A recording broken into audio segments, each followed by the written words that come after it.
Thanks for downloading Pave the Way Podcast. On this show, your host, Greg Helbeck, interviews the top minds in real estate, business, and personal development to help you crack the code so you can grow your business and, more importantly, grow your life. Get ready for another game-changing episode. If you want to learn how to master your day and become a productivity monster, download Greg's free guide on daily personal productivity for free at www.pavetheday.com. That's Pave the Day, spelled D-A-Y.com. Now it's time for today's episode. Enjoy.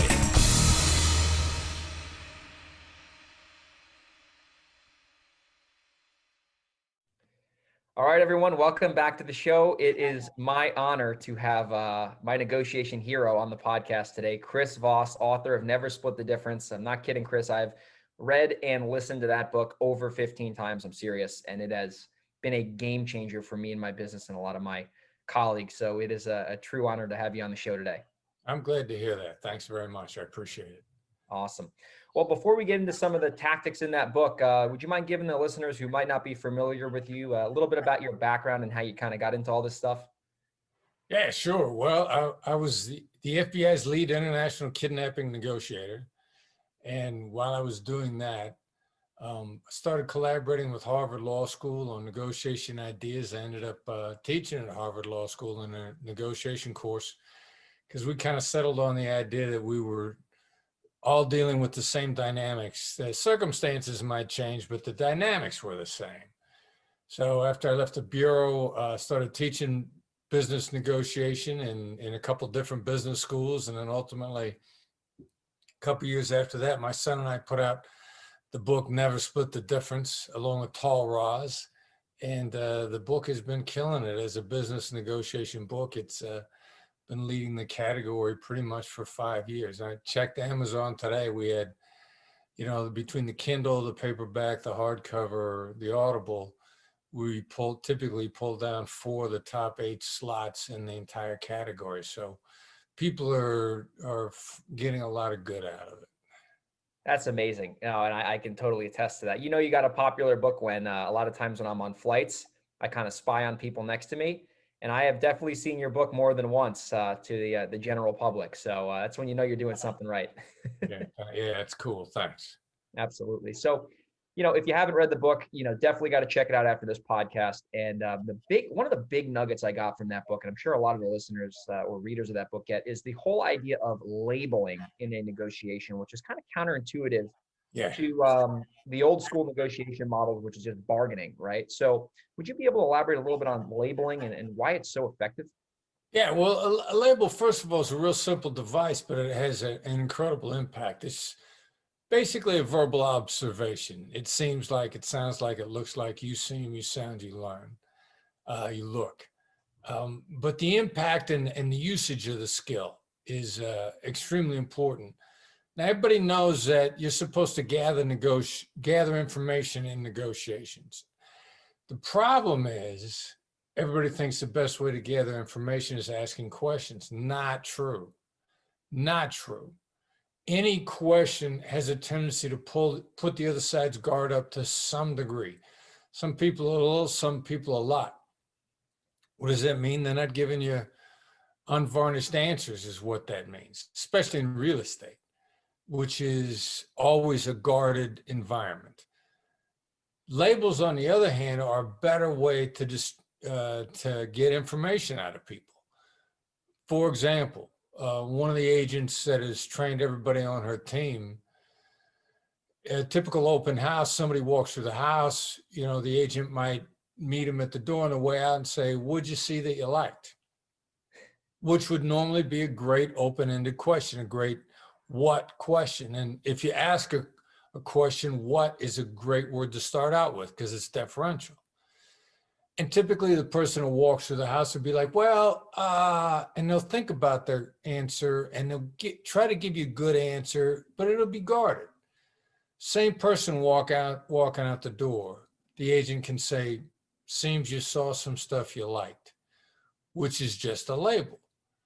Dramatic difference in response. The person instead will go like, "Yeah, I saw this, we're thinking about this room for our kids."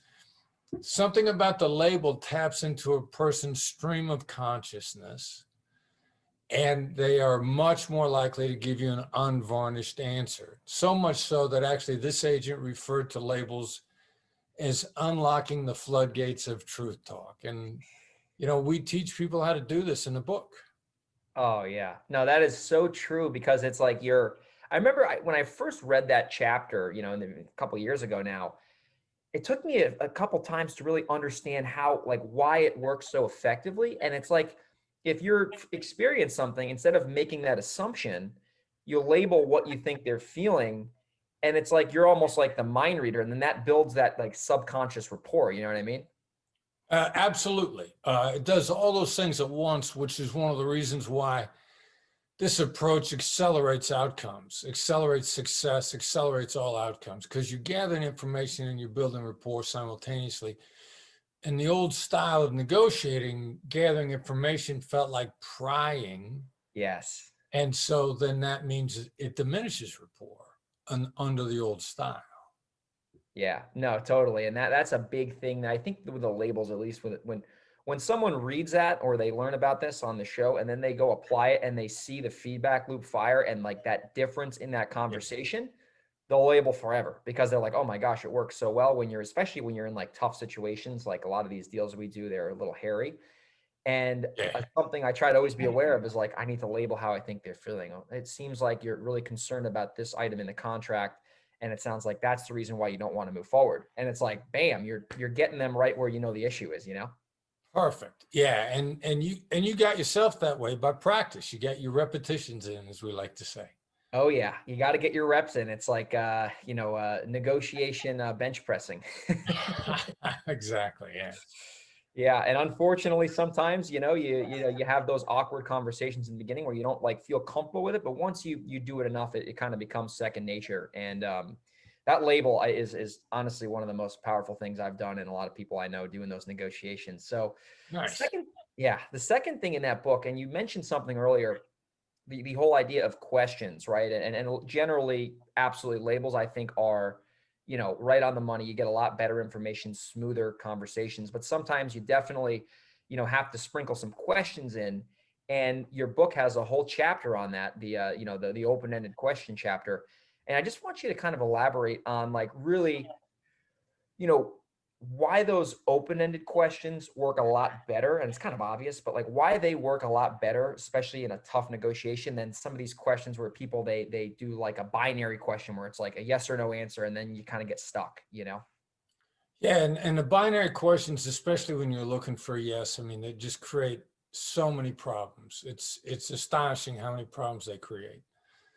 But, we take our open-ended questions. We took, Jim Camp in his book, Start With No, called them interrogatives. Yeah. The reporter's questions, who, what, when, where, how, and why. And we've thrown 80% of them out entirely and really focused down onto what and how. Yes. Because there's great power in deference. And what and how questions, first of all, deferential. And, it's a secret to power negotiations, giving the other side the illusion of control. You can take a what or a how question and really focus somebody on something, and they don't realize that you've done that. And they feel confident in control. So they're more likely to answer a what or a how question. And even since the, Never Split the Difference came out, there's a lot of stuff that we've refined in our thinking. What questions are principally, not exclusively, but principally focused on identification of problems. What stands in the way? What's the next step? What keeps you up at night? What stops you from doing this? Those are identification of problems, focused questions. How questions are principally on implementation. How do you want to proceed? How do we get this done? How are we going to get to where we're going? Implementation. And so then you take these questions, they're calibrated for effect. That's why we call them calibrated questions in Never Split the Difference, because you're calibrating your question to cause thinking and to focus thinking in a specific area without the other side feeling it at all. They feel like their autonomy is preserved. Absolutely. And you just hit that right on the head. When you get the other person to tell you, basically how they want to go about things by the way you ask that question, it's so much easier, at least in my experience, and I'm sure you could say the same, to really identify that root problem that you need to solve. Because a lot of negotiators, they think there's like 10 things that they got to overcome and all these objections, but it's really like one or two root things that you can pull out with those open-ended questions. And then they're going to tell you how they want to be sold or how they want their problem solved. And that's the thing you need to solve. That's the big thing with those questions. They get right to the source, effectively without like a lot of clashing. You know what I mean? Exactly right. That's a really good point. And, there may be 10 things to be solved, but the real critical issue is as soon as you change or solve the biggest problem, it has a tendency to change the overall dynamic anyway. I mean, you want to trigger movement in the direction you want to go. So if you pick the most important thing and your what or how question helps identify it and then solve it, then everything else changes anyway. And you probably get some great momentum moving in the right direction. Absolutely. No, and that's a real practical, the whole book is practical, but the labeling and the questions really, I think are two real ideas of that book that you can really implement, right away and start to see a lot of results quickly. Right. And, yeah. Especially in the real, my listeners, a lot of them are in real estate. And I think that's an industry where there's a lot of, at least in the residential business, there's so much emotion involved and there's so many different hands kind of pulling into these deals and tenants and landlords and banks. And there's just a lot more fires to put out, which is always interesting. I'm sure you've seen that. So here's a big thing. I was listening to one of your podcasts with Lewis Howes. I think it might've been the second one. I was actually on a plane from Amsterdam flying back to LA. And I listened to this podcast, I think twice in a row, because I had a lot of time on my hands. And you said something, and it was such a real brilliant idea. And it's a lot of people, especially in real estate, they try to almost sell someone who is unsellable. And they try to negotiate with people who might not be negotiable. And I think they forget that sales is almost like a disqualification process, right? It's almost like you got to identify the people who you can truly work with and then spend your time with the tactics we're talking about to actually like kind of work with them and solve a problem the right way. So, when do you know, like from your experience, when someone is reasonable and negotiable, and then how can you kind of determine that so you make sure you spend your time wisely? Yeah, and that's a great question because it's actually a much bigger problem than we realized when we first wrote Never Split the Difference.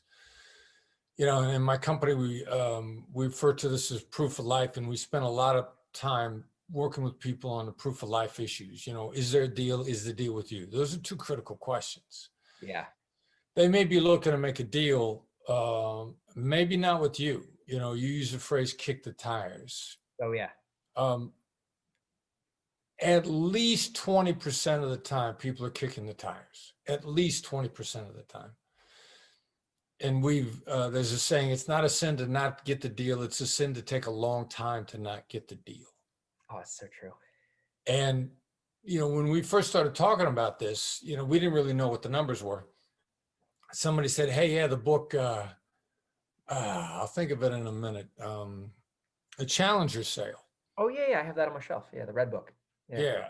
Challenger Sale is an interesting book in that it identifies problems. It doesn't really tell you how to solve them, but it helps identify problems. And their data in there, they did a survey. 20% of the people are kicking the tires. They are not going to make the deal with you ever. And the interesting thing about that is, how they did the survey was they went out and they asked executives, they asked people, how often are you engaged in, pseudo fake negotiations when you're never going to make the deal? You're doing due diligence, you're kicking the tires. You're just trying to convince yourself that the decision you made to go elsewhere was the correct decision. You're getting in a competing bid. Oh, those are the worst. Yeah, and they admitted to it being 20% of the time. Now, people don't exaggerate how much they lie. They would have minimized it. And they're basically asking people, how often do you lie to somebody about whether or not you're going to do a deal? They admitted to 20%, which means the number's higher than that. Oh, yeah. So this is a critical issue. Now, all right, so the problem is there. What do you do to fix it? Well, focus on some implementation. If we make a deal, how would you want to move forward? Some people refer to that as a visioning question. Here's what's going to happen.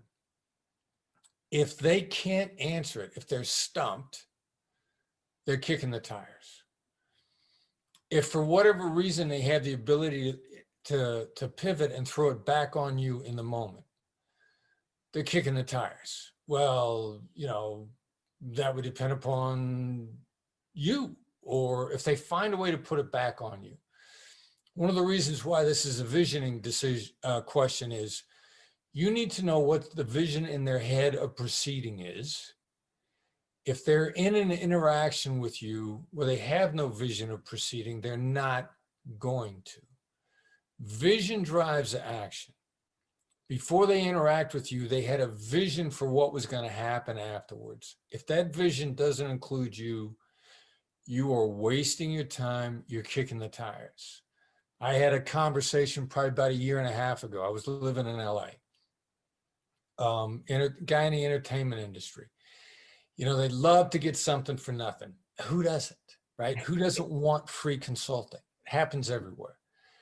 So the guy says, hey, listen, why don't you tell me some of your stories? If your stories are good, I'll see if I can get you a job as a consultant on this TV project.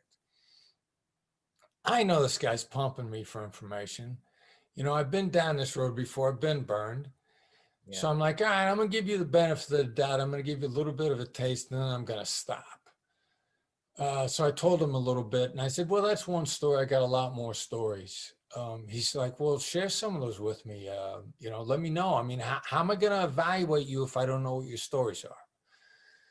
And I said, okay, so, all right, yeah, I'd be happy to do so. But, how would you move forward on this project when you get what you want? And what he did was he started to outline a process to me that did not include me. And halfway through the discussion, he realized in his instinct that he was leaving me out, and suddenly said, and then he switched over to, and well, we would ask you to do this and we would ask you to do that. But that wasn't where the story that started. I wanted his vision of the future, which was a how question, an implementation question. And so then he said, all right, so, okay, now that I've laid this out for you, can you tell me some more stories? And I said, be happy to when we've made mutually binding commitments. Love that. And he went dead silent. And the conversation was over. I was polite, but I needed his vision of the future. And so and then I didn't waste any more time. Not another moment, because time is your most valuable asset. That is incredible. And that's a great story to drive home that point, because it's almost like you caught him, with his pants down. Like, you knew that he was kicking your tires. And when he realized that, he's like, oh, this guy's done this before. And he knew the whole time he was trying to, lead you on to wasting your time. And then he was just like, wow, oh, this guy, he knows his stuff here. And that's such a big point in the real estate business. It's funny you actually share that story, not because of the scenario, but I got off the phone with a prospect before you and I started recording, and she, reached out on one of my marketing websites, and we're having a little discussion. I'm doing some labeling, some open-ended questions. And after 10 minutes, I determined, and through a nice process that I took her through, she was not a serious, prospect for me to buy her home. She was pumping me for a number so she can go call all my other competitors and have a little mini auction on Zoom and just, kick off a bidding war. And those aren't people that I can serve and buy homes from, because at that point I might as well just go down to the auction. But the key there is, instead of spending an hour with her and taking her through the emotional roller coaster, like you said, I identified that in the beginning. And I respectfully said, I totally get it. If you want to get the most money for your house, I think you should, do X, Y, and Z. And if I can help you anyway, let me know. But I don't think there's an opportunity for me to serve you. And it almost catches tire kickers, like you said, off guard, where they're like, oh man, this guy is not going to waste his time with me. And they can go waste their time with someone else. And I think that just saves people so much time, because I heard this saying once, you can't say the right thing to the wrong person, Good point. Yeah, that's really well said. And, and just to go a little bit further on this too, not everybody is intentionally kicking the tires with you. A lot of people will be doing it inadvertently. They're still doing it. Some of them are definitely trying to pump you for information, and they know that's what they're doing.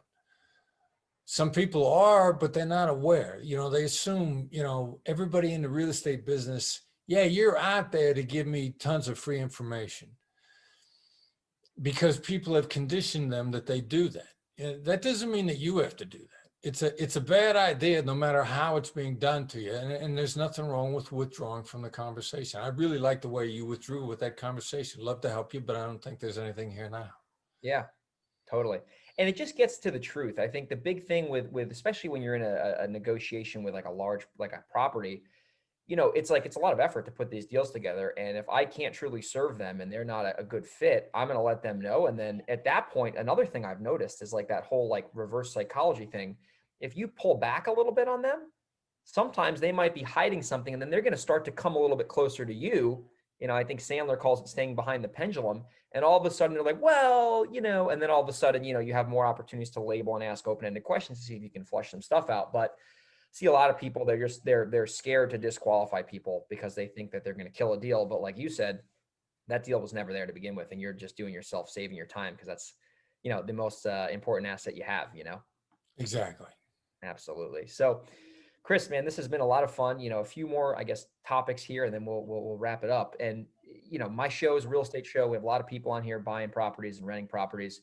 What are some common, I'm sure your companies work with a lot of real estate entrepreneurs. What are some common, I guess, negotiation issues that you see specifically in the real estate space? And then, what are some, ways that you've provided, your clients and book readers to overcome those, I guess, specific challenges to that real estate industry? Yeah, well, if people have been conditioned to get yes, because there's almost everybody has been taught to get a yes. And that, that's a really bad habit. It will, there's this sort of like, there's a gray area of where the deal may or may not be within reach. And if people feel manipulated when you're trying to get them to say yes, everybody's had that game run on them.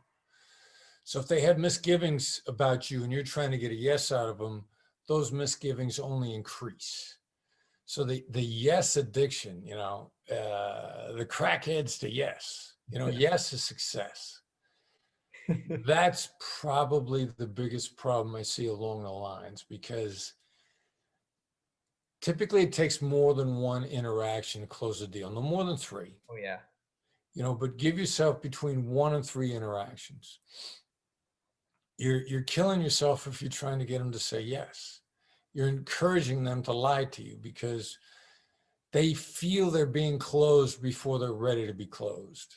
And consequently, they're going to push you away. So I think, the yes addiction is the biggest problem. And a real flip side answer to that is just, turn your yes questions into no questions. Instead of, does this look like something you'd be interested in? Say, is this look like a stupid idea? Is this something you're opposed to? And you'd be shocked at the difference in your effectiveness if you just switch from yes to no. I think that's probably one of the biggest things out there. Absolutely. And that's the thing. People don't, that yes trap, like, hey, did you have water today? Did you enjoy your water today? And then like, that's like, 1970s sales crap. And like that, no, everyone knows it's garbage, it's like you're selling garbage to garbage men. And like, I think even interacting, with you guys, and it's like, you guys have the no questions instead of the yes questions, because it just works so much better. Hey, is it a bad time to call you at 2:00? Is it, and just getting them to say no? It's like that little nuance that like people would think is so small, but it really has that effect. And like that whole no lets people kind of like take down the walls and have an honest conversation, with the person they're dealing with. And that's huge.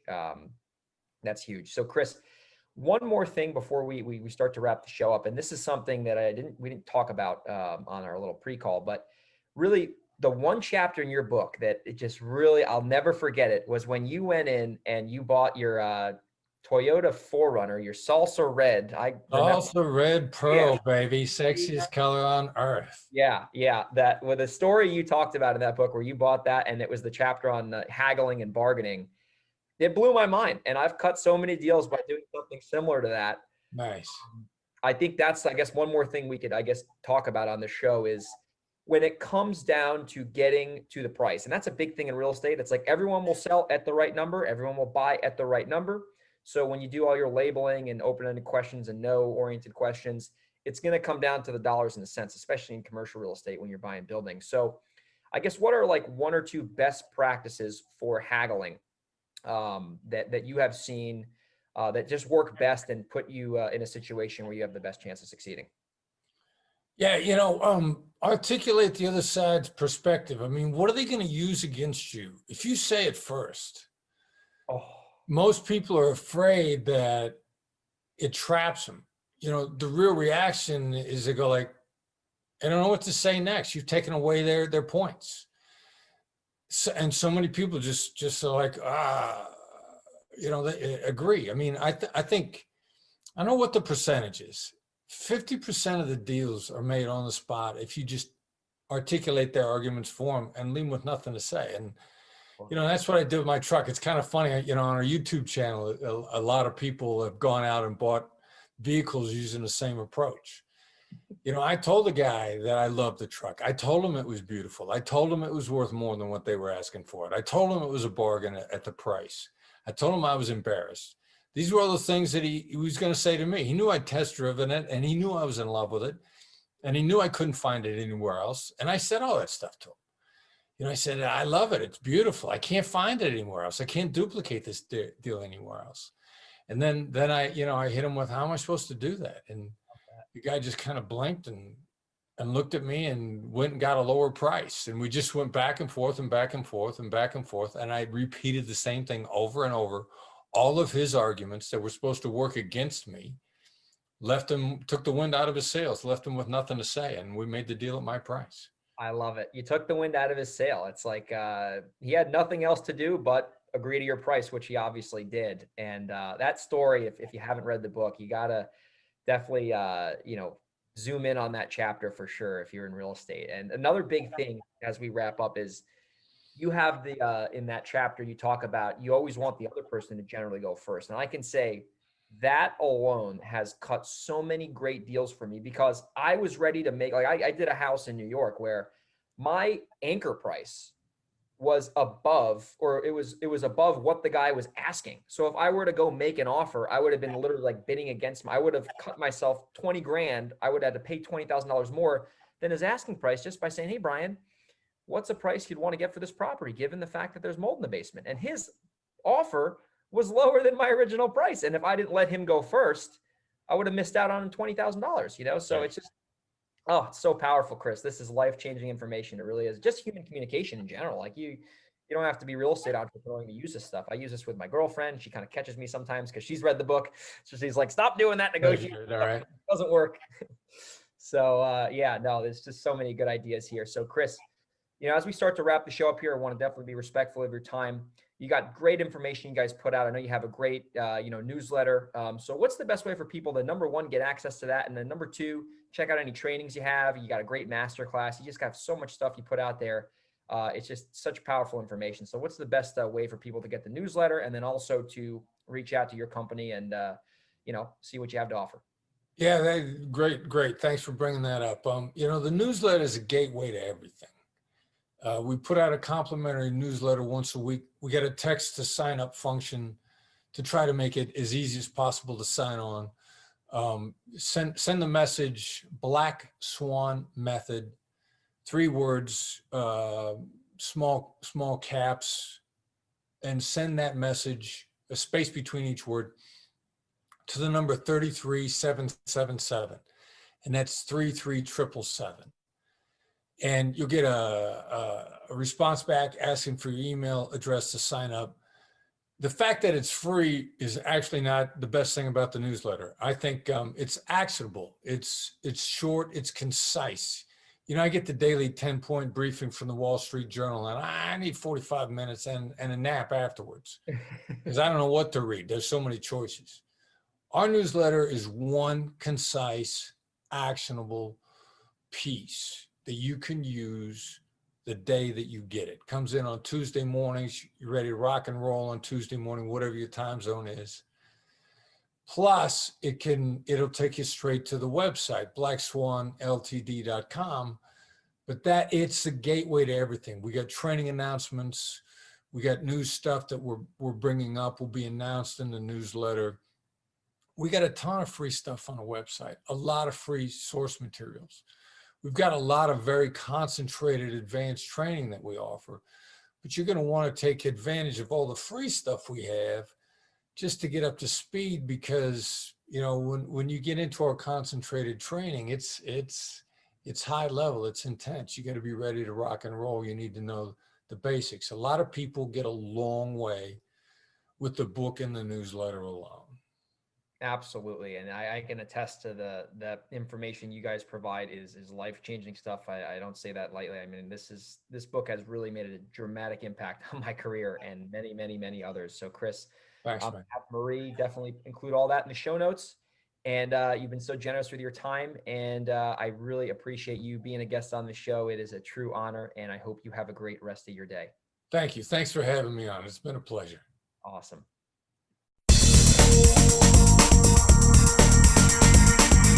Thanks for listening to another episode of Pave the Way Podcast. We hope you got value from today's episode.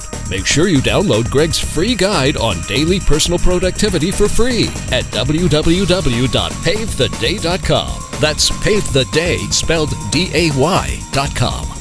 If you have any questions or want to reach out, head over to www.pavethewaypodcast.com. We'll see you on the next episode.